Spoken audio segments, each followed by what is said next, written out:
Y'all know my hands? All right. Y'all don't take y'all's hands for granted. Don't take none of that for granted because it can leave you one day. Well, you already see what that's like.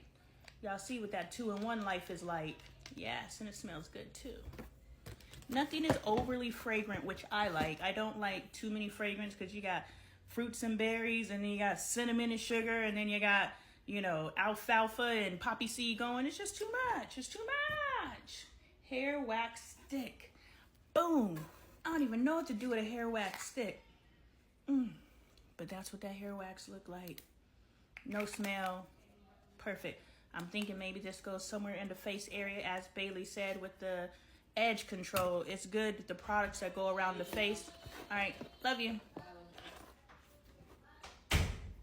Stuff that goes around the face, you know, you don't want smell. Boom, we got another edge control. So, this one has a little bit of smell to it, but there's the consistency, not tacky. Have to have Bailey try that one too. Maybe I'll straighten my hair and do my edges. What else we got in here? We got a rat tail. Boom. I know what that is from my hair school days.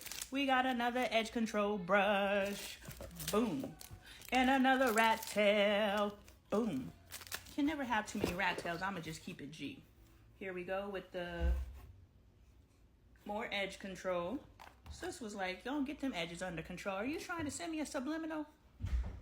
There we go. Not really fragranty, which is good. Simply Teen. Okay, so she has an adult line and a teen line. So we'll have to get her on a live and ask her about some of these products, because what's the difference between Simply Teen and Simply Grown Ass Woman? I need to know. Leave-in conditioner. Ba-da-ba. There it goes. You know, if I make the face, I think that helps. Smells pepperminty or menthol. Not mentholy, that's a bad word, but it has that open up your senses smell. So, you know. And then our last piece, mousse. Ooh, Bailey uses mousse, so she could really appreciate that. There's a top in there, so it didn't come topless. Ooh, put your top back on. Have some modesty. There you go. There's our mousse. So these are all the products and more that you can find at Simply Beauty Boutique here on TikTok. Make sure you patronize sis at the very least. Go to her shop and tell her, I see you, sis. Keep going. I support you in watching your content. I support you in following. And I just support you because I know what you're out here doing. At the very most, yo, I got products. Sis got products. Whatever you need for your hair needs, sis got you. I'm going to introduce you more to her products, but first I wanted to introduce you to Simply Beauty Boutique. Make sure you patronize her.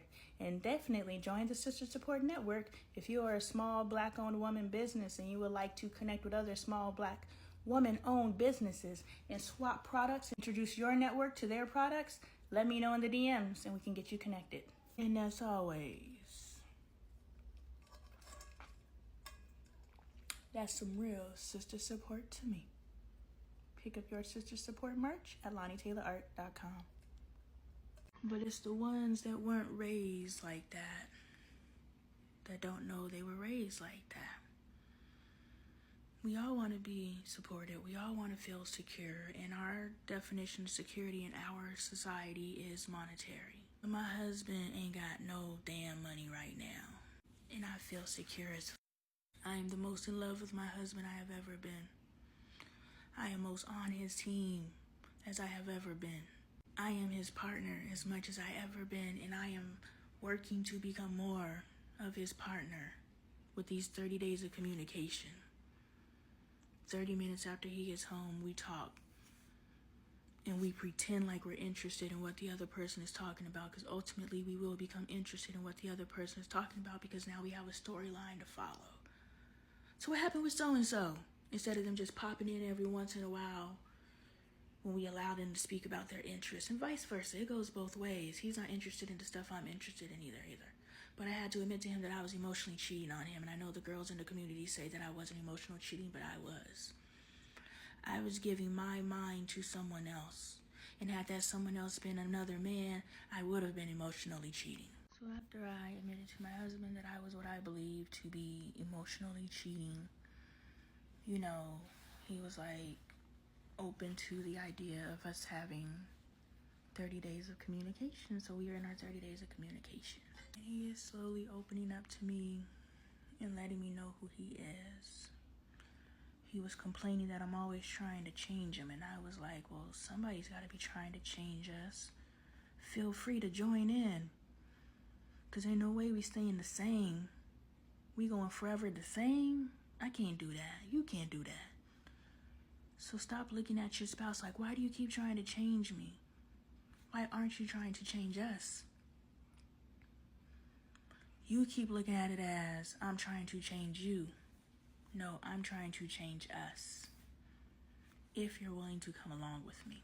And then what also is cool about the time, the 30 days of communication is my emotional cheat partner. Now when Dre sees me on the phone, you over there cheating on me?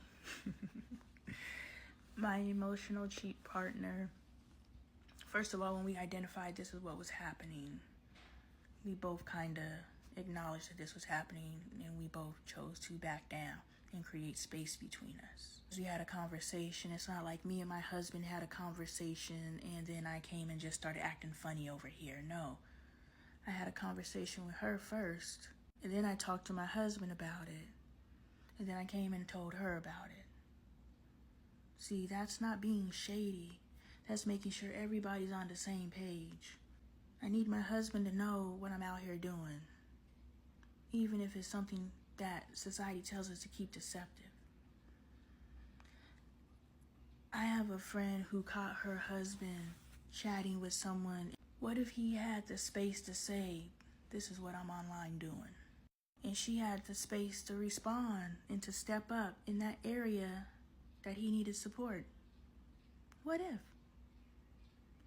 Instead of, boom, somebody asked me, how do you come back from trust? How do you rebuild trust?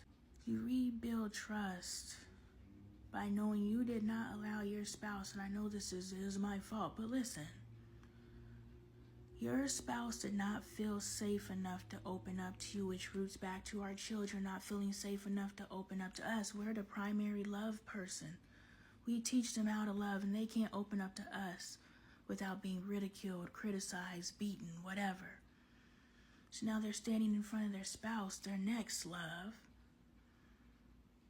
and they can't open up to them because they don't want the same ramifications, the same but different.